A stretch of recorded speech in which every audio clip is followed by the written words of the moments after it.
Ito. So itong power supply sa PC. Pag sinaksak to, may pang-test tayo ng power supply.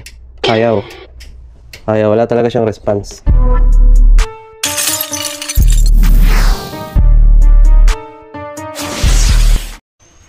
Ito, ano bang lugar to? Talipapa, Quezon City. Nandito tayo sa Talipapa, Quezon City. Itong computer daw ayaw mag-power. So, iniisip nila na pwedeng power supply. So, check natin kung anong problema nito.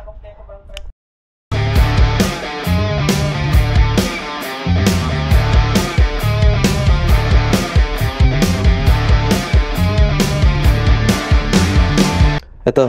So, itong power supply sa PC. Pag sinaksak to, may pang-test tayo ng power supply. Ayaw, wala talaga siyang response. Paano ba dapat ang response niyan? Pag sinaksak natin dito sa bago, ito bago to. Ang response dapat nito ay ilaw na to. Kasi papakita nito ano yung mga voltahe. Yan, example to. Saksak ko, diba? Yan, dati papakita niyang ganyan. 5 volts, 12 volts, 3 volts, 12 volts, tapos yung PG260. Pero dito, wala talagang response. So yung power supply nito, ano talaga? Ayaw talaga gumana. Wala talagang power. So, ang gawin natin, salpak natin to dito sa PC para ma-check natin kung magpa-power.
Oh, ayan, okay na. So, ang ginawa natin dito, pinalitan natin ang power supply. So, itong power supply na to, generic. Pero goods naman yan. Kasi wala namang video kasi, sir. So, dati, pag nagtetest ako ng power supply, ganito lang ang gamit ko. Ayan. Yung sugatan ko lang sa magkabilang dulo, tapos i-jump ko yung green, tsaka yung black. Pag nag-power, okay. Pag hindi, defective. Pero, hindi yun yung proper na pag-test. Kasi hindi lahat ng nagpa-power na power supply pag junump, okay. Kahit nagpa-power, minsan, hindi rin niya kayang buhayin yung unit kasi hindi na accurate yung voltahe. So, kailangan yung bumili ng ganito. Ayan. Magandang investment mo, lalo na sa mga technician na nag-home service. Ang function nito, ipapakita nito kung accurate ba yung 3 volts, 5 volts, 12 volts. And then yung PG. So, kapag gumamit kayo nito, kung present naman lahat ng voltahe, pero yung PG 0, wala rin. Defective pa rin yung power supply. Hindi niya mabubuhay yung unit. Kailangan na yung PG around 200 pataas. Ayan. O yan, subukan nyo to. Uwi na. So, dito pala tayo tapos. Merong ipapatrabaho sa akin yung si Bossing. Itong laptop niya, ayan, makita nyo. Wala nang kapit. So, ang nangyari, nagka-problema dito sa hinge sa loob. At itong isa. Ayan, kaya nilagyan ng scotch tape. So, gagawa natin ng solusyon yan. O, operahan natin. Let's go.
tinatanggal na ni sir yung bakas ng tape. Charge.